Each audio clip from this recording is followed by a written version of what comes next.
आज ढासा बादली बॉर्डर पे इस किसानों के धरने में, मजदूरों के धरने में यहाँ पर उपस्थित सभी मेरे सम्मानित पिता समान बुजुर्गों, माताएं, बहनें, नौजवान साथियों और मुख्य रूप से तो यहीं के साथी हैं, लेकिन और भी साथी दूर दूर से समर्थन देने के लिए पूरे भारतवर्ष के सांकेतिक तौर पर आए हुए यहाँ पर हमारे सभी साथीगण, आप सबके इस जज्बे को, जुनून को और संघर्ष को सबसे पहले मैं सलाम करता हूं, क्योंकि हम भी इसी धरती के, इसी माटी के बेटे हैं। चिमनी डराना बेरी में पड़ता है, सबको पता है, और काद्यान खाप का चबूतरा हमारा गांव के अंदर है। यहाँ सारी खापें हैं, गुलिया खाप है, धनखड़ खाप है, हमारे काद्यान खाप है, और सारी खापें जितनी भी हैं वो यहाँ पर रोज पिछले 35-40 दिन से उन्होंने इस बॉर्डर के ऊपर भी ये मोर्चा संभाला हुआ है। जैसे सीमाओं की रक्षा हमारे जवान करते हैं, वैसे ही इस माटी के वीर सपूत इस बॉर्डर की रक्षा करने में भी लगे हुए हैं कि अगर दिल्ली के चारों तरफ घेरा डाला है तो हम भी यहाँ पर घेर करके और दिल्ली सरकार को बाध्य करेंगे, मोदी सरकार को बाध्य करेंगे। लेकिन दुख की बात है कि इतने दिन बीतने के बाद सरकार कौन चुनता है? आप लोग चुनते हैं, आम जनता चुनती है कि ये सरकारें आएंगी, अच्छा फैसला करेंगी और उस फैसले से हमारा जीवन बेहतर होगा, ये देश आगे बढ़ेगा। समाज में एक एक व्यक्ति की जो शक्ति है वो सही दिशा में लगेगी, लेकिन आज ये हमारी सही दिशा में शक्ति लग रही है क्या? यही हमारे खेतों में लग रही होती, यही हमारी फैक्ट्रियों में लग रही होती, यही भट्ठों पे लग रही होती, यही किसी और काम में लग रही होती, कई नौकरी पेशे करने वाले हैं वो अपने जाकर के काम करते, तब देश तरक्की करता है। यहाँ धरनों पे बैठ के तरक्की नहीं होती। तो सरकार आज हमारे किसानों के प्रतिनिधि वहां पर बुलाए हुए हैं। उम्मीद तो हमें सबको रखनी चाहिए, क्योंकि उम्मीद नहीं होगी तो उम्मीद के सारे कहते सब कुछ होता है। उम्मीद अपने को रखनी चाहिए, लेकिन उसके साथ साथ विश्वास ये सरकार खो चुकी है, सबको पता है। और इसीलिए मैं हमारे जो बड़े बुजुर्ग रहे और इस धरती से जिनका वास्ता था, रहबरे आजम चौधरी छोटू राम जी, उनकी पंक्ति को दोहराना चाहूंगा। उन्होंने कहा था कि ए भोले मानस दो बात जान ले, एक बोलना सीख ले और दूसरा दुश्मन को पहचान ले। अभी भी बोलना तो बहुत लोग सीखे हैं, इसमें मैं देख रहा था अभी, इसलिए मैंने कहा था गुलिया साहब, विनोद जी थोड़ा मेरे को बाद में बुलाना, मैंने कहा थोड़ा सा और भी लोगों की एक बार सुन लें। लेकिन दुश्मन को पहचानना नहीं सीखे अभी। दुश्मन को जिस दिन पहचानना सीख लोगे और दुश्मन को घेर घेर के मारोगे, तब ये देश बचेगा, ऐसे नहीं बचने वाला है। तो इसलिए मैं तो अभी सालावास में शहीद के होके आया हूं, जाखड़ साहब के यहाँ, परिवार की सुन के आए। बॉर्डर पर हमारा भाई वहां पर शहीद हो जाता है, 40 साल का लड़का, पूरी चौथी पीढ़ी फौज में। और इस सरकार की जो संवेदनशीलता, इसकी करुणा, इसकी दया कैसे खत्म हो गई है, वो उनकी सुनी हुई अभी आपको बता रहा हूं, क्योंकि वहीं से सीधा आया हूं। वो सारे उनके गांव के रिश्तेदारी, सारा गांव गुहांड सारा इकट्ठा था और बोले जी कल हमारा यहां पर शहीद का संस्कार किया हमने भाई का, और सारे प्रशासन को पता होते हुए, जो जिम्मेदार लोग हैं, जो नीचे के अधिकारी हैं, उन्होंने वो सारे आए। लेकिन जिस तरीके से सरकार के प्रतिनिधि आने चाहिए शहीद के संस्कार में, जिस तरीके से और बड़े अधिकारी डीसी एसपी आने चाहिए, वो कह रहे हमें पता ही नहीं। अरे जब शहीद वहां पर बॉर्डर पे होता है, पूरी दुनिया को पता होता है, पूरे देश को पता होता है, और यहाँ के लोग कहते हैं कि हमें पता नहीं। सरकार भी कल को कह देगी हमें पता नहीं, तो भाई पता किसको है? कहां किस चीज का पता आप लोगों को?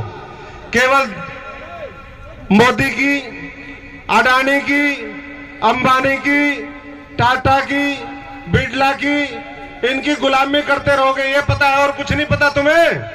ये सारे बनवा दिए इतने बड़े बड़े ये साइलोज, ये इतने बड़े बड़े वेयर हाउस, ये 10-10 हजार एकड़ जमीन इकट्ठी करवा दी इस अडानी अंबानी की, ये पता है क्या तुम लोगों को? तो इसलिए मैं तो सारे ये मोबाइल देखते होगे आप, कोई राजनीति करने का विषय नहीं। मैंने बहुत छोटे उम्र में 16-17 साल का था तब राजनीति में आ गया था, और 25-26 साल राजनीति में दे दिए हमने। मैं भी फौजी परिवार से संबंधित हूं और साधारण परिवार से हूं, जैसे किसान गरीब मजदूर के बेटे बेटियां यहां पर हैं उसी तरीके से। ये जो मोबाइल है, इस मोबाइल में कौन सा सर्किट किससे मिला हुआ है आपको पता है? किसी को पता है क्या? किसी को? ये हार्डवेयर इंजीनियर को पता होता है। ऐसे ही राजनीति भी है, देखने में कुछ है और अंदर कुछ है, बहुत बूंदी राजनीति। हम तो गलती से आ गए, और मेरे को याद आती है मेरा बाबू फौज में था, जब हमने राजनीति शुरू करी मेरे को कहता भाई ये किस काम में लागे हो, अपना काम ना है? तो मैं कहा जी ना ना, हमने तो गरीब की सेवा करनी है, किसान मजदूर की लड़ाई लड़नी है, ये है और वो है। थोड़ी बहसबाजी हुई, बोला फिर करके देख ले। हमने करी, देखी, खूब समझा और पूरी दुनिया समझी, और इसलिए मैं कह सकता हूं कि आज तो हमें मिलकर के लड़ाई लड़ने की जरूरत है, लेकिन समय आएगा सारी चीजों का खुलासा कुछ तो जनता जानती है। ऐसा नहीं कि जनता जानती नहीं, कई बार जनता के सामने विकल्प नहीं होता, और हम ये सोचते हैं कि भाई यो भी खराब, यो भी खराब, यो भी खराब, यो भी खराब, और इनमें से कम खराब कौन सा? और कई बार छोटी छोटी बातों को लेकर के हम फिर जो है एक और खराब को चुन करके विधानसभा और संसद में बिठाने का काम कर देते हैं। इसलिए बहुत सोच समझ करके फैसला करें आने वाले समय में। आज ये लड़ाई मजबूती से लड़े। मैं तो इस बात का पक्षधर हूं, और भी साथियों से, हम पूर्व सांसद हैं, उनसे भी कह रहे हैं कि भाई पूरे देश के लोगों से, मैंने खुद भी बात करी बहुत से बड़े बड़े नेताओं से, कि आकर के इन धरनों का समर्थन करें, क्योंकि ये 2 राज्य जो है ये बॉर्डर अभी संभाले हुए हैं, मोर्चा संभाले हुए हैं। हम तो उन परिवारों से, हम छोटे छोटे थे, सुनते थे मां मैं जाऊंगा फौज में, मैं दुश्मन की खोज में, और जासिम मां पे पैरा दूंगा, देश रहेगा मौज में। हम तो देश को मौज में रखने के लिए वहां सीमाओं के ऊपर भी पहरा देखते हैं, शहादत भी देते हैं, और आज फिर शहादत देने के लिए यहां पर तैयार है। लेकिन पूरा देश आकर के समर्थन करे इन सब साथियों का। अगर समर्थन नहीं करोगे तो ये इतने लाखों करोड़ रुपए की लूट चल रही है, आप कल्पना भी नहीं कर सकते। महाराष्ट्र के अंदर 3-4 साल पहले ये सरकार थी भारतीय जनता पार्टी की, और उस सरकार ने ये जो कानून अब पास करे, उसमें से एक कानून जिसमें जमाखोरी होती है, एसेंशियल कमोडिटी एक्ट उसको कहते हैं अंग्रेजी के अंदर, उसमें संशोधन करा था। और लोग ये कहते हैं कि दाल जो है, दाल की ये कह दिया उन्होंने, कितनी दाल कोई भी इकट्ठी कर ले। अडानी और उसके सहयोगियों ने पूरे भारतवर्ष की दाल, क्योंकि अगर एक प्रदेश में कानून उसको आप खत्म कर देते हो, वहां ला करके जमाखोरी खूब करी, लाखों क्विंटल जो है दाल इकट्ठी कर दी। दाल की ज्यादा पैदावार होने के बावजूद भी दाल के भाव क्या पहुंच गए? 200 रुपए किलो, 200 रुपए किलो। और एक प्रदेश में ये कानून उन्होंने बदला था, 1 लाख करोड़ रुपए केवल दाल से कमाए थे इस अडानी ने। 1 लाख करोड़ रुपए, आप अंदाजा लगा सकते हैं। जब ये सारे हजारों तरह के अन्न जब ये इस तरीके से वो कर देंगे तो कितने लाख करोड़ रुपए कमाएंगे ये इस तरह, इस चीज के लिए लड़ाई है। इसलिए ये मोदी पीछे नहीं हो। मैं 3.5 साल गुजरात का इंचार्ज रहा हूं, इंचार्ज, और हम जानते हैं कैसे कैसे क्या क्या ये लोग कर रहे हैं। तो मन तो हमारा यही करता है कि भाई जब जहां जाओ पूरी मजबूती से वहीं बैठ जाओ, लेकिन घरेलू भी सबके काम होते हैं, आप लोगों के भी। मैं आपसे ये कहता हूं, प्रधान जी, सारे साथी और बड़े बुजुर्ग बैठे, खंडवा वाले सारे जो इस इलाके की शान है, जब आपको जरूरत हो, क्योंकि हम भी इसी धरती के हैं, जब आपको जरूरत हो और आप ये कहो कि भाई आज के बाद यहां से हिलना नहीं है, तो अशोक तंवर यहां से हिलेगा नहीं, यहीं बैठ जाएगा और जितने दिन ये आंदोलन चलेगा उतने दिन बैठ जाएगा। लेकिन मैंने जैसा कहा कि कई मीटिंगें भी होती है और लोगों से भी है, आपके लिए मोर्चाबंदी भी करनी है, दुख सुख में सब जगह जाना भी पड़ता है, तो जहां जरूरत होगी वहां जाएंगे भी। और आज के बाद जितना समय हो सकता है वो इसी बॉर्डर पे बिताएंगे, इसी बॉर्डर पे। लोग कहते हैं ना सिंधु बॉर्डर जाकर के देखो, वो शाहजहांपुर बॉर्डर जाके देखो। हम तो अभी पहले ही कह रहे थे, हम तो फौजियों के बच्चे हैं, फौजियों के बच्चे तो वो तो सबसे ज्यादा अनुशासित होते हैं, तो अनुशासन की मिसाल भी हम देना चाहते हैं और दुश्मन के दांत खट्टे भी करना जानते हैं। तो सबको मैं, आज तो मौसम बीच में, ये भी ऊपर वाला भी मौसम ऐसे में मोदी ने बिठाया, कोरोना के बीच में पास कर दिया और उसके बाद ऐसे समय में बिठा दिया जब उसको पता था कि भाई कड़कड़ाती ठंड पड़ेगी। बोले भाई इनके हौसले प्रस्त हो जाएंगे ऐसे ही, बोले बारिश होगी, बोले ऐसे ही उठ उठ के भाग जाएंगे। ये रणनीति होती है कि जितना लंबा चला दो ना, बोले अपने आप छिक लेंगे। लेकिन यहाँ जितना ये लंबा खींचेंगे उतने लोग और ज्यादा तादाद बढ़ती जाएगी।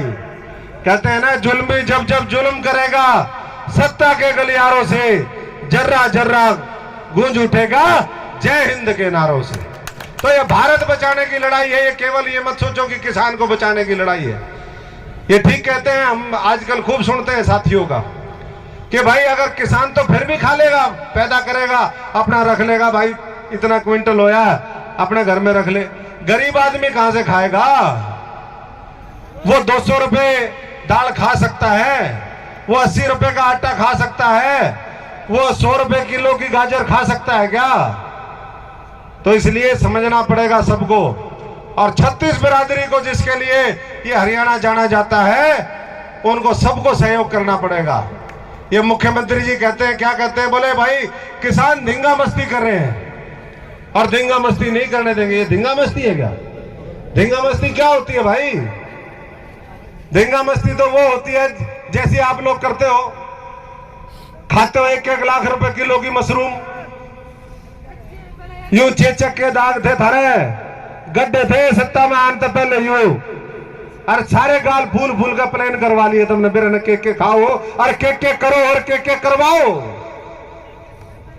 तो इसलिए, और ये कहना कि भाई ये तो फलानी जगह के पता नहीं कहां से आए, पंजाब से आए, ये पहले पंजाब का है ना हिस्सा था, ये भी पंजाब का हिस्सा था ना, और कल कह दोगे पता नहीं कहां से आए। अभी बॉर्डर से परसों में घरोंडा था, वहां पर टोल के ऊपर सिंधु बॉर्डर से भी कई बार निकल के वहां से आते देखते हैं, दूर दूर से लोग पूरे जज्बे के साथ आते हैं, ट्रॉली भर भर के। पाकिस्तान के बॉर्डर से आए, कल ये मत, अभी तो खालिस्तानी का है, कल को पाकिस्तानी मत कह देना भाई, बहुत मुश्किल हो जाएगी खट्टर साहब। और खट्टर साहब के सहयोगियों को भी ये कहना चाहता हूं, अरे भाई दुष्यंत जी क्या करेगा कुर्सी का, क्या करेगा कुर्सी का? हमने तो नू सोच के भाई तेरे चाचा ने दुखी कर रखा है, तू दिक्कत में है, तेरी मदद कर दे, तेरी मदद करी। अरे इस्तीफा दे दे, छोड़ छाड़ के बैठे ना, अरे मारेंगे ला, अरे आजार भाई। और भी जो साथी हैं, किसानों ने पहले दिन ठीक कहा था, ये कहा था कि भाई यहाँ राजनीतिक नेता की हैसियत से किसी बॉर्डर पे कोई मत जाओ, यहाँ किसान मजदूर के देश के हितैषी के रूप में आओ। और इसलिए वो लोग भी जो सत्ता के लालची नहीं भाई, सबको छोड़ छाड़ करके देश बचाने की लड़ाई में, जब ये भारतवर्ष आजाद तब हुआ था, स्वतंत्रता संग्राम में लड़ाई जब लड़ी थी, लोगों ने अपनी वकालत छोड़ दी थी, अपने IAS IPS उस समय सिविल सर्विस छोड़ दी थी, कारोबार छोड़ दिए थे, बड़े बड़े व्यापारियों ने अपनी धन दौलत लुटा दी थी। ऐसे ही आकर के तब जाकर के देश आजाद हुआ था। अब आजाद देश फिर दोबारा गुलाम हो रहा है, और गुलाम किसकी वजह से हो रहा है? इन लोगों की वजह से हो रहा है, चंद नेताओं की वजह से, और भाई बाकी ये जो बड़े बड़े पूंजीपति हैं इनकी वजह से। तो इसलिए अपने देश को बचाने के लिए, अपने हरियाणा को बचाने के लिए आओ मिलकर के लड़ाई। और अपने इस भारत को बचाने का संकल्प ले, अपने इस हरियाणा को बचाने का संकल्प ले, अपने इस पंजाब और पूरे देश के किसान मजदूर गरीब को बचाने का संकल्प ले। और इसलिए मैंने कहा कि आज मैं चर्चा नहीं करूंगा, सर्किट कौन कौन से किससे जुड़े हुए हैं, इतना सब कुछ दिखा दिया ऊपर वाले ने इस उम्र में कि अब कुछ ज्यादा देखने की जरूरत नहीं। राजनीति में भी जो प्रधानमंत्री देखता है वो सारी चीजें हमने देखी, और उसमें गंदगी जितनी है वो भी सारी देखी। और फिर हमने कहा इस गंदगी, इस अन्याय अत्याचार के खिलाफ अब लड़ाई भी हमारी, हम इन साथियों के साथ मिलकर के लड़ेंगे और वो भी देखेंगे। बाबा साहब अम्बेडकर जिन्होंने संविधान लिखा, उन्होंने क्या कहा था, अन्याय करने वाले से अन्याय सहने वाला बड़ा गुनाहगार है। आज जो यहाँ पर बैठे हैं वो गुनाहगार साबित नहीं होंगे, लेकिन जो घरों में बैठे हैं, इतिहास जब अपना जजमेंट लिखेगा, जब अपना फैसला लिखेगा, तो उनके लिए लिखेगा कि ये गद्दार थे, ये जो है इन्होंने इस देश को गुलाम करने में बड़ी भूमिका निभाई। तो इसलिए साथियों मिलकर के और तगड़े हो जाओ। ये जो जितना भी है मौसम ठीक है, अपने तो खेतों में पानी देते हैं रात दिन, ठंड में तो इसलिए ठंड गर्मी बरसात ये सब यहाँ का खेल है। इस दिमाग के मन के हारे हार है और मन के जीते जीत, वैसा ही दिमाग का भी है। दिमाग में बिठा लोगे कि ठंड है तो ठंड लगेगी, दिमाग में बिठा लोगे कि कोई नहीं, अब किसान आज जो है टिकरी बॉर्डर पे, सिंगू बॉर्डर पे जगह जगह जो है वो कपड़े निकाल करके विरोध प्रदर्शन कर रहे हैं। तो इसलिए मजबूती से लड़ाई लड़िए और एक बार फिर सारी खाप और जितने भी ढांचा बॉर्डर पे, हमारे यहाँ बादली इस बॉर्डर पे जितने भी साथी आए हैं उनको मैं सलाम करता हूँ। और जहां भी जरूरत पड़े टूटा फूटा, देखो मैं तो फौजी किसान मजदूर का बेटा हूँ, लेकिन जान की बाजी भी आपके लिए लगाने में कोई बड़े आड़े से लेकर के और आड़े तक 10 जगह टूट रहा हूँ, पुलिस भी गुंडे भी और सब। और उसके बाद भी देखो बिल्कुल थरा घी खाया, दूध पिया और फिर वैसी ताकत है। तो जहां जरूरत होगी उसी दिन फिर आपके साथ मार्च करेंगे, इन हरियाणा की सड़कों पे करेंगे और दिल्ली की सड़कों के ऊपर भी करेंगे। बहुत बहुत बधाई सबको, बहुत बहुत धन्यवाद सबको, राम राम, जय हिंद, जय किसान, जय जवान, धन्यवाद।